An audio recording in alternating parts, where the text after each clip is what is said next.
चलिए अब चर्चा करते हैं राइट एट्रियम के बाद अब राइट वेंट्रिकल्स की। इस स्ट्रक्चर में आपको राइट वेंट्रिकल का स्ट्रक्चर बिल्कुल साफ से दिखता होगा। राइट वेंट्रिकल और इस साइड में दिखता होगा लेफ्ट वेंट्रिकल्स। चलिए सबसे पहले चर्चा करते हैं राइट वेंट्रिकल्स की।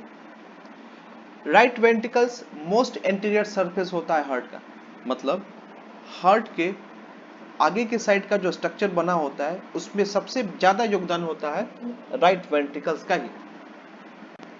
आइए बात करते हैं कुछ स्ट्रक्चर की जो कि वेंट्रिकल्स में पाया जाता है। यह स्ट्रक्चर राइट वेंट्रिकल के साथ साथ लेफ्ट वेंट्रिकल्स में भी पाया जाता है। तो पहले चर्चा करते हैं ट्रेबेकुली कार्नी की, उसके बाद चर्चा करेंगे हम लोग कोरी टेंडिनाई की और लास्ट में पेपिलरी मसल्स की। ट्रेबेकुली कार्नी ये एक सीरीज ऑफ ब्रीड्स है जो कि rice bundle of the cardiac muscle fibre से बना होता है और कुछ trabeculae carneae conduction system of heart का भी हिस्सा माना जाते हैं, कन्वे करते हैं इंपल्स को एक जगह से दूसरे जगह की तरफ। अब बात करते हैं दूसरे स्ट्रक्चर को। दूसरा स्ट्रक्चर है कोरी टेंडिनाई। कोरी टेंडिनाई, इस कोरी टेंडिनाई का नाम से ही पता चलता है कि कॉर्ड और टेंडन ये दो शब्द से बना होता है। टेंडन लाइक कॉर्ड है जो कनेक्टेड होता है ट्राइकस्पिड वाल्व से और इसका दूसरा सिरा कनेक्टेड होता है पेपिलरी मसल से। तो देखते हैं पेपिलरी मसल्स के बारे में थोड़ा चर्चा करते हैं। पेपिलरी मसल्स का स्ट्रक्चर होता है निपल लाइक, क्योंकि पेपिल का मतलब होता है निपल लाइक स्ट्रक्चर, और ये कनेक्टेड होता है कोरी टेंडिनियाई से। इस स्ट्रक्चर में हम साफ साफ देख सकते हैं ये निपल लाइक स्ट्रक्चर है, ये दोनों में है, राइट में भी है और लेफ्ट में भी है।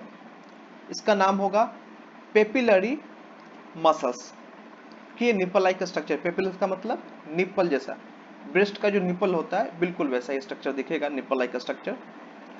ये टेंडन की तरह स्ट्रक्चर दिखेगा, ये टेंडन की तरह स्ट्रक्चर दिखता है। उसका नाम क्या था? उसका नाम था कोरी टेंडेनियाई। और यहां देखेंगे राइट वेंट्रिकल्स में ये कोरी टेंडेनियाई किससे जुड़ा होता है? ऊपर में ट्राइकस्पिड वाल्व से, और लेफ्ट साइड में यदि हम बात करें तो लेफ्ट वेंट्रिकल्स में ये कोरी टेंडेनियाई किससे जुड़ा होता है? बाइकस्पिड वाल्व से, जिसको हम लोग माइट्रल वाल्व भी कहते हैं। माइट्रल वाल्व इसलिए कहा जाता है क्योंकि इसका स्ट्रक्चर जो है बिशप माइटर की तरह दिखता है। बिशप कौन है? बिशप कहा जाता है चर्च में पादरियों का एक स्थान होता है, एक टाइटल है पादरियों का, एक हाईएस्ट टाइटल होता है बिशप। वो बिशप यदि कोई हेड पहनते हैं, उस हेड का स्ट्रक्चर बाई कस्प की तरह दिखता है, दो मुहा जैसा दिखता है, और उस हेड का नाम है माइटर, उस टोपी का नाम है माइटर। उस टोपी का माइटर नाम है, इसी कारण से इसका नाम भी माइट्रल वाल्व पड़ा है। तो चलिए पेपिलरी मसल्स से हम आगे बढ़ते हैं। राइट वेंट्रिकल्स में इंटरवेंट्रिकुलर सेप्टम भी है और उसके साथ साथ पल्मोनरी वाल्व्स, इन दोनों की चर्चा अब हम करते हैं। अब देखेंगे पल्मोनरी वाल्व्स, ये एक सेमी लूनर वाल्व्स है। सेमी का मतलब आधा और लूनर का मतलब चांद की तरह दिखने वाला, जो कि पाया जाता है राइट वेंट्रिकल्स और पल्मोनरी ट्रंक के बीच में एक वाल्व है जो ब्लड के पासेस को अलाउ करता है। ये वाल्व जब ओपन होता है और जब राइट वेंट्रिकल में कॉन्ट्रैक्शन होता है तो ब्लड इस वाल्व के ओपनिंग के बाद चला जाता है पल्मोनरी ट्रंक्स में, और ये पल्मोनरी ट्रंक्स के बाद जाता है लेफ्ट पल्मोनरी आर्टरी, जो आगे की तरफ जाते हुए लेफ्ट लंग्स में जाता है, और राइट पल्मोनरी आर्टरी, ये देखिए यहाँ पे राइट पल्मोनरी आर्टरी दिख रहा है, ये कहाँ जाएगा? राइट लंग्स में, जहाँ से वो ऑक्सीजनेटेड ब्लड को लेकर फिर वापस आएगा कैसे? लेफ्ट पल्मोनरी वेन के थ्रू, और इंटर कहाँ करेगा? लेफ्ट एट्रियम में, और लेफ्ट एट्रियम से फिर लेफ्ट वेंट्रिकल्स में। अब बात करते हैं लेफ्ट वेंट्रिकल्स और एरोटा के बीच में कौन सा वाल्व होता है। इस वाल्व का नाम है एरोटिक वाल्व।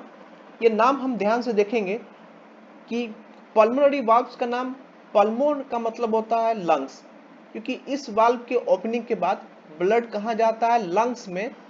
इसी कारण से इस वाल्व का नाम पड़ा है पल्मोनरी। तो पल्मोनरी वर्ड जो है वो लंग्स को इंडिकेट करता है, जबकि दूसरा वाल्व सेमी लूनार वाल्व, ये दोनों सेमी लूनार वाल्व हैं। ये दूसरा वाल्व सेमी लूनार वाल्व, इसके ओपनिंग के बाद ब्लड कहाँ जाता है? लेफ्ट वेंट्रिकल से एओर्टा में। तो एओर्टा में जाता है, इस कारण से इस वाल्व का नाम पड़ा है एओरेटिक वाल्व। तो नाम ध्यान रखिएगा, एओरेटिक वाल्व क्यों पड़ा है? क्योंकि इसके बाद जहाँ कहाँ जाता है? ये एओर्टा में। तो जहाँ वो ब्लड जाता है उसी के नाम पे इस वाल्व का नाम पड़ा है कि ओपनिंग होगा तो ब्लड उसी जगह जाएगा। हालांकि दोनों वाल्व सेमी लूनार है।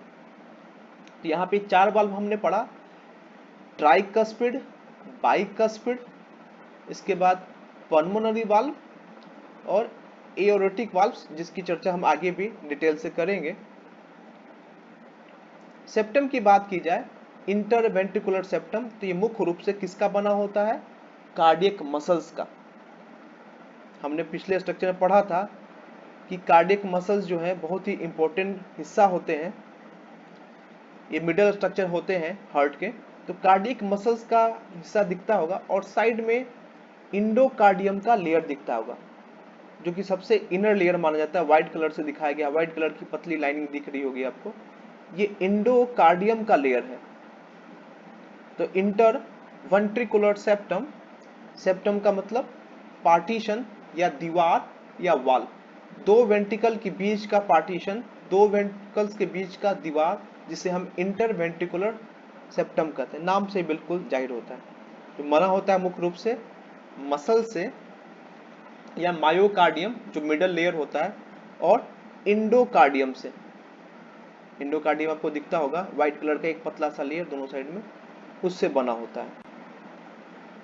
अब हम आगे चर्चा करेंगे राइट वेंट्रिकल्स के बाद लेफ्ट एट्रियम की। लेफ्ट एट्रियम, बिल्कुल सही हम बात करते हैं कि लेफ्ट एट्रियम मोस्ट बेस होता है हार्ट का, जो कि लेफ्ट एट्रियम का ही बना होता है। ये रिसीव करता है ब्लड को लंग्स के थ्रू पल्मोनरी वेन्स में, जिसमें ऑक्सीजनेटेड ब्लड होता है। वाल की बात करें यदि लेफ्ट एट्रियम का, तो पोस्टीरियर थोड़ा स्मूथ होगा और एंटीरियर भी स्मूथ होगा, क्योंकि इसमें पैक्टिनेट मसल्स नहीं होते हैं। ये हम आगे चर्चा कर चुके हैं। बात करेंगे बाइकस्पिड वाल्व को, जिसको हम कहते हैं माइट्रल वाल्व भी। बाई का मतलब दो साइडेड, दो कस्प दिखेंगे। ये आप देख सकते हैं उस टोपी को, बिशप की टोपी को, जो कि दो मुहा दिखता होगा। ये देखिए, एक्चुअली में ये व्हाइट वाली टोपी ही पहनते हैं। ये मैंने बस स्ट्रक्चर दिखाया, अंदर का स्ट्रक्चर कैसा होता है बिशप्स का, फिर इस पे हमने व्हाइट कलर का कोट चढ़ाते हैं। तो बाई बिशप्स माइटर, बिशप माइटर कहते हैं एक उसकी टोपी को, उस कारण से इसका नाम पड़ा है माइट्रल वाल्व या बाइकस्पिड वाल्व। इस वाल्व की भी हमने चर्चा की थी। तो फिर पीछे चलते हैं एक बार। लेफ्ट एट्रियम के पोस्टीरियर पोर्शन जो होता है बिल्कुल स्मूथ होता है, और एंटीरियर पोर्शन, आगे का पोर्शन भी स्मूथ होता है, क्योंकि इसमें पैक्टिनेट मसल जो है नहीं होते हैं।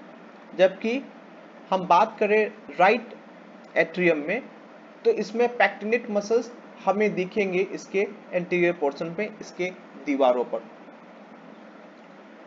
अब हम आगे चलते हैं राइट वेंट्रिकल्स लेफ्ट एट्रियम्स के बाद लेफ्ट वेंट्रिकल्स में, इसमें बिल्कुल वही स्ट्रक्चर पाया जाता है। ये मुख्य रूप से एपेक्स पोर्शन है हार्ट का। एपेक्स मुख्य रूप से लेफ्ट वेंट्रिकल्स का ही बना होता है, ज्यादा पोर्शन। ये भी, इसमें भी स्ट्रक्चर है जिसकी हमने पिछले चर्चा की थी, ट्रेबिकुली कार्नी। दूसरा था कोडी टेंडिनियाई, जो टेंडन का स्ट्रक्चर है, और तीसरा है पेपिलरी मसल्स। ये हमने चर्चा अभी भी किया। इंटर वेंट्रिकुलर सेप्टम, दो वेंट्रिकल्स के बीच का सेप्टम, और एओरेटिक वाल्व, एरोटिक वाल्व जो कि ब्लड प्रोसेस करता है left ventricles to the ascending aorta, जो सबसे बड़ी आर्टरी मानी जाती है बॉडी की। ये आपको ध्यान रखना है। एरोट इसलिए कहते हैं क्योंकि हमें यदि हम देखेंगे टू द सस्पेंडेड, यदि हम देखें एरोटिक का वर्ड कहाँ से आया है, क्योंकि यदि हमने इसको यदि पकड़ा तो लगेगा कि हार्ट इसी पे सस्पेंडेड है, इसी पे लटका हुआ है, ऐसा इमेजिन पता है। इसे यदि हाथ से पकड़े तो लगेगा कि हार्ट पूरा इसी पे इमेजिन है। आप रियल स्ट्रक्चर भी देख सकते हैं, इसका एक रियल स्ट्रक्चर है हमारे पास, ये एरोटा। एरोटा को सबसे बड़ी आर्टरी है, हालांकि पल्मोनरी ट्रंक्स भी एक बड़ी आर्टरी मानी जाती है, लेकिन इससे भी बड़ी आर्टरी है एरोटा। तो एरोटा का मतलब होता है टू द सस्पेंडेड, जिससे सस्पेंडेड, जिससे लटका हुआ हो। क्या लटका हुआ है? पूरा का पूरा हार्ट लटका हुआ है, इसी कारण से इसका नाम पड़ा है एरोटा। तो नाम क्यों पड़ा है, इसके पीछे का भी एक कारण हम देखेंगे। पूरा हार्ट इसी पे लटका हुआ दिखेगा, इसको हम पकड़ के टांगेंगे कि पूरा हार्ट उसी पे सस्पेंडेड है। जैसे हमने पता किया कि हमें किसी बैग को पकड़ते हैं तो बैग का जो हैंडल होता है उस हैंडल पे ही पूरा बैग लटका हुआ होता है ना, उसी तरीके से। तो अब हम बात करते हैं ब्लड की सप्लाई।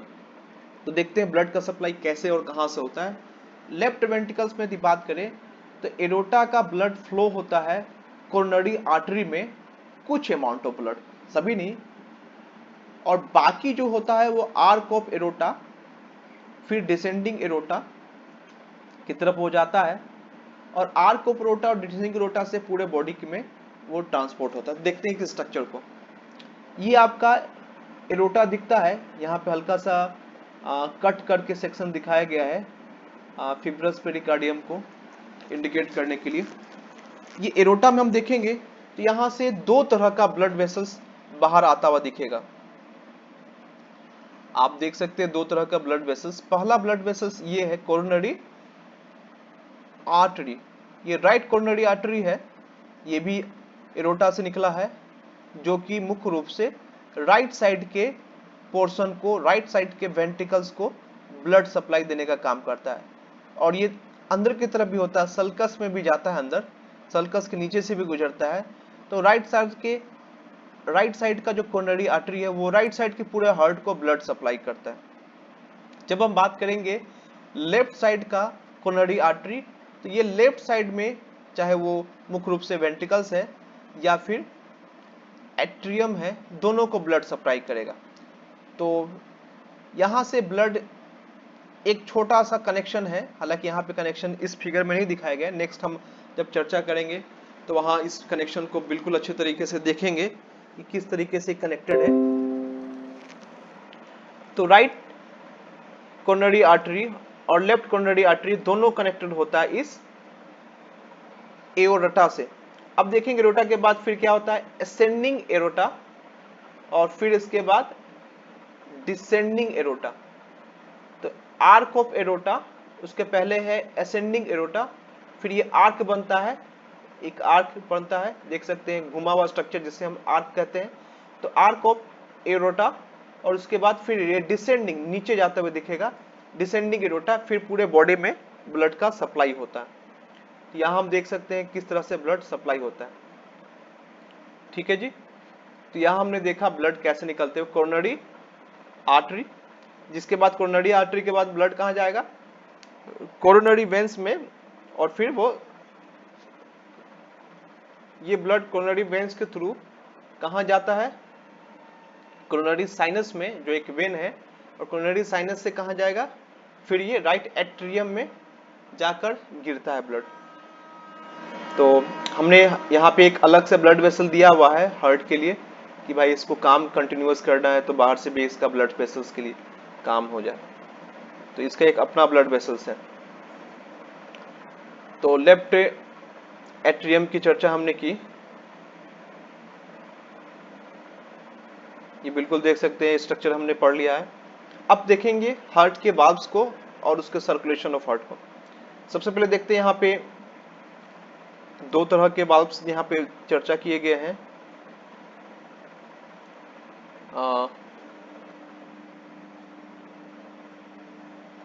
पहला जो वाल्व्स है वो हमने कहा था सेमी लूनार वाल्व्स, सेमिनुलर वाल्व्स में दो वाल्व्स आते हैं, यहाँ देख सकते हैं सेमिनुलर स्ट्रक्चर भी देखते हैं, सेमिनुलर कस्प ऑफ एओरेटिक वाल्व्स, ये हमने चर्चा किया था अभी। और बाइकस्पिड या माइट्रल वाल्व्स, ये किसके बीच में होता है? ये होता है लेफ्ट एट्रियम और लेफ्ट वेंट्रिकल्स के बीच में। ये ट्राइकस्पिड वाल्व है, ये किसके बीच में होता है? ट्राइकस्पिड वाल्व राइट एट्रियम और राइट वेंट्रिकल्स के बीच में। इसके साथ साथ हमने ये सेमिनुलर स्ट्रक्चर भी देखा, इसको हम डिटेल से आगे पढ़ेंगे। पल्मोनरी वाल्व्स भी देखते हैं, ये दोनों सेमिनुलर वाल्व्स हैं। आप देख सकते हो सेमिनुलर वाल्व्स ऑफ एरोटिक वाल्व दिखाया हुआ है, यहाँ पे चांदनुमा स्ट्रक्चर दिखेगा। बात करते हैं अब फेटल लाइफ की। फेटल लाइफ्स में दो चीजें हमें ध्यान से देखनी पड़ेगी। एक पहला है फोसा ओवालिस और दूसरा है डक्टस आर्टेरियोसस। डक्टस आर्टेरियोसस और फोसा ओवालिस क्या है, इसके लिए हम देखते हैं पीछे का एक स्ट्रक्चर। यहाँ पर हम देखेंगे कि पल्मोनरी ट्रंक्स और आर्क ऑफ एरोटा के बीच में एक लिगामेंटम आर्टेरियोसम हमें दिखता है। ये किसी का अवशेष है, किसी का रिमनेंट है। जब हम जन्म नहीं होता है, भ्रूण होते हैं, जन्म के पहले गर्भ में जब भ्रूण होता है, उस वक्त ब्लड का सप्लाई इस पल्मोनरी ट्रंक से आर्क ऑफ एरोटा के बीच में इसी माध्यम से होता है, जिसका नाम दिया गया है डक्टस आर्टेरियोसस। ये एक टेम्पोररी ब्लड वेसल्स होता है फेटल लाइफ के थ्रू में, फीटस में, बच्चों में, गर्भ में, और ये संट ब्लड करता है पल्मोनरी ट्रंक्स को इनटू एरोटा में, डायरेक्ट ब्लड चला जाता है। और उस समय हमारा लंग्स काम नहीं करता है, क्योंकि गर्भ में हम सांस लेते तो नहीं है। जो भी जरूरतें होती हैं वो हमें कहाँ से मिलती है? प्लासेंटा से। तो यहाँ देखिए एक प्लासेंटा का बहुत ही अच्छा फोटो फिगर दिखाया हुआ है। तो प्लासेंटा से हम देखते हैं यहाँ पे ब्लड का जो पासेस है ये डक्टस आर्टेरियोसस है, जो कि बाद में लिगामेंटम आर्टेरियोसम के रूप में दिखता है, एक लिगामेंट की तरह, और दोनों के बीच का जो पासेज है वो बंद हो जाता है। लेकिन शुरुआत में ये पासेज होता है। देखिए कैसे ब्लड पास करेगा, राइट वेंट्रिकल्स में ब्लड आएंगे, यहां से ब्लड जो होता है राइट एट्रियम से लेफ्ट एट्रियम की तरफ भी ब्लड चला जाता है। यहाँ पे जो ब्लड आपस में जा रहा है वो जाता है किससे? फोरामेन ओवेली के कारण, जो कि बाद में बंद होता है। यहाँ आप देख सकते हैं, यहाँ पे एक छोटा सा गड्ढानुमा स्ट्रक्चर है, आगे हम उसकी चर्चा करेंगे और दूसरे फिगर के साथ, कि दोनों के बीच में एक छोटा सा छिद्र जैसा होता है, दोनों के सेप्टम, दोनों के दीवार के बीच में। हाल उसमें दीवार बनती ही नहीं है, दीवार तो बाद में आती है, और वो गड्ढा जो है वो जो फोरामेन है, जिसे हम फोरामेन कहते हैं साइंस की भाषा में, तो फोरामेन ओवेली जो है ये दोनों के बीच का एक छोटा सा नली जैसा रूप है, जिसमें से ब्लड सीधे राइट साइड से लेफ्ट साइड में, राइट एट्रियम से लेफ्ट एट्रियम की तरफ चला जाता है। फिर हम जब जन्म लेते हैं तब ये दीवार बंद हो जाती है, और उसका अवशेष है फोसा ओवालिस। तो दो अवशेष की बात की थी, एक है डक्टस आर्टेरियोसस जो कि पाया जाता है पल्मोनरी ट्रंक और आर्क ऑफ एरोटा के जस्ट बीच में। आप इस फिगर में भी देख सकते हैं यहाँ पे ब्लड का सप्लाई करते हुए, कि ब्लड सीधे यहाँ से दोनों के बीच में जा रहा है। ये देखिए यहाँ पे दिखाया हुआ है फोरामेन ओवेलिस, यहाँ देखिए ओपनिंग दिखाई हुई है, बिल्कुल ओपन है दोनों, राइट एट्रियम और लेफ्ट एट्रियम के बीच में। ये जन्म के वक्त में, जन्म के पहले का समय है। आप देख सकते हैं कि यहाँ पे इस फिगर फोटो में प्लासेंटा को दिखाया गया है, मतलब जन्म नहीं हुआ है, गर्भ में ही अभी भ्रूण है, बच्चा है। तो उस वक्त लंग्स का कोई काम नहीं है। लंग्स में का काम कब होता है? जब जन्म लेते हैं तब लंग्स का काम स्टार्ट होता है, तब हम सांस लेना स्टार्ट करते हैं, लेकिन उसके पहले लंग्स का कोई काम नहीं है। तो यहाँ से देखेंगे दोनों के बीच में फोरामेन ओवेली, जो कि फोसा ओवालिस के रूप में दिखता है, बाद में एक हल्का सा गड्ढा नुमा स्ट्रक्चर दिखेगा, और ये दोनों के बीच का जो होल है, जो फोरामेन है, फोरामेन कहने का मतलब एक गड्ढा नुमा स्ट्रक्चर जो आर पार होता है, वो फोरामेन बंद हो जाएगा, और अवशेष के रूप में फोसा ओवालिस के रूप में दिखेगा, जिसको हम रिमिनेंट कहते हैं। दूसरा हमने देखा था डक्टस आर्टेरियोसस, ये किसके बीच में होता है? ये होता है आपका पल्मोनरी ट्रंक्स के बीच में और आर्क ऑफ एरोटा के बीच में। ये देखिए, आप देख सकते हैं यहाँ पे दोनों के बीच में यहाँ से ब्लड गया, और ये देखिए ये दोनों के बीच में लिंकेज है। देख सकते हैं आप कि यहाँ पे लिंकेज है। ये क्या था? पल्मोनरी ट्रंक जाके बनता है बाद में, और ये क्या था? आर्क ऑफ एरोटा, या कहीं एरोटा सिर्फ है। तो एरोटा और पल्मोनरी ट्रंक के बीच में एक और थोड़ा सा पाइप जैसा नुमा स्ट्रक्चर है। ब्लड का पासेज दिखेगा आपको, और ये ब्लड का पासेज इसलिए क्योंकि लंग्स में ब्लड बहुत कम जाता है। लंग्स में ब्लड इसलिए कम जाता है कि लंग्स काम ही नहीं करता, नॉन फंक्शनल होता है, तो ब्लड लंग्स में नहीं जाता, ये दोनों आपस में ही आजू बाजू पास कर जाते हैं। तो लिगामेंटम आर्टेरियोसम के रूप में ये बाद में दिखता है। तो लिगामेंटम आर्टेरियोसम जो है एक रिमनेंट है डक्टस आर्टेरियोसस का, जो सिर्फ फेटल लाइफ में दिखता है लेकिन बाद में क्लोज हो जाता है और लिगामेंटम आर्टेरियोसस के रूप में दिखता है। आप यहाँ पे भी देख सकते हैं इस लिगामेंटम आर्टेरियोसस को, जो बीच में हालांकि ज्वाइन होता है फेटल लाइफ में, फिटस के मक में, गर्भ में, लेकिन जन्म लेने के बाद ये पहले ही बंद हो जाता है, थोड़ा समय पहले। और फोसा ओवालिस जो बाद में बनता है फोरामेन ओवेली, ये भी आप देख सकते हो यहाँ पे कि फोसा ओवालिस एक गड्ढानुमा स्ट्रक्चर है, हालांकि ये क्लोज हो चुका है। ये एक अवशेष के रूप में है, रिमिनेंट के रूप में दिखेगा आपको फोसा ओवालिस, जो कि बचपन में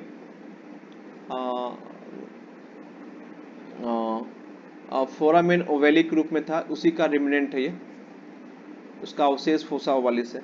तो दो हमने देखा यहाँ पे, और ये बहुत अच्छा फोटो दिखाया गया जिसमें हमने प्लासेंटा की मदद से देखा कि ये एक फिटस में, और ये न्यू बॉर्न जब जन्म लेता है उस वक्त बिल्कुल अलग हो जाता है, बिल्कुल फंक्शन करता है हार्ट वैसे जैसे अभी वो करता है। ये देखिए ब्लड फ्लो बिल्कुल चेंज हो गया है कि ब्लड जो है राइट एट्रियम से लेफ्ट एट्रियम से लेफ्ट एट्रियम से जाता है, फिर ये लंग्स की तरफ मूव करता है, राइट और लेफ्ट लंग्स में। जबकि यहाँ देखोगे कि लंग्स में उतना मूवमेंट नहीं है, क्योंकि लंग्स उस समय काम ही नहीं करता है। तो डक्टस आर्टेरियोस जो है उसमें ब्लड का सप्लाई बहुत ही स्मॉल ब्लड इंटर करता है आपके फेटल लंग्स में, जितना जरूरत होता है वहाँ की कोशिकाओं को ऑक्सीजन को उतना ही, ज़्यादा नहीं जाता है वहाँ पे। तो चैम्बर ऑफ हार्ट में हमने देखा, पढ़ा, समझा। अब पढ़ेंगे मायोकार्डियम थिकनेस और उसके फंक्शन के बारे में, लेकिन उसके पहले थोड़ा सा विश्राम लेते हैं।